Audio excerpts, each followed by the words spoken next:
لازم تجربوا طريقة السمبوسة دي، مورقة ومشوية في الفرن رائعة. هتاخدوا الزبادي وتحطوا عليه اللبن أو الحليب، هتحطوا كمان الزيت النباتي وهتنزلوا بشوية خل، بيكنج باودر ورشة من الملح، وهتزودوا الدقيق. هتعجنوا العجينة لحد ما تلم معاكم وتوصل للقوام اللي انتوا شايفينه ده. بعد كده هتقطعوها ل 16 قطعة متساويين، هتغطوها وتسيبوها ترتاح، وهتروحوا تحضروا الحشوة. انزلوا بزيت الزيتون وحطوا عليه اللحمة المفرومة مع شوية ملح وفلفل، هتزودوا عليها البصل، وبعد كده هتزودوا شوية من العين الجمل المفروم وشوية رمان. بعد كده وتسيبوا الحشوة تبرد. هترجع للعجينة، هتعدوها في النشا، وبعد كده تبتدوا تفردوا كل كورة لوحدها وتفرقوا ما بينهم بالنشا. لازم العجينة دي تاخد نشا كتير. في الآخر هتاخدوا كل الكرات والرقات على بعض وتفردوهم على شكل مستطيل وتبرموهم بالشكل ده.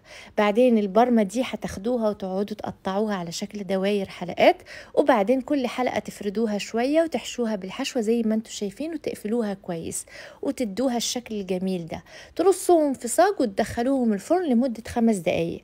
بعد 5 دقايق هتسقوهم بشوية من الزبدة أو السمنة الدايبة وتدخلوهم يرجعوا يتحمروا تاني.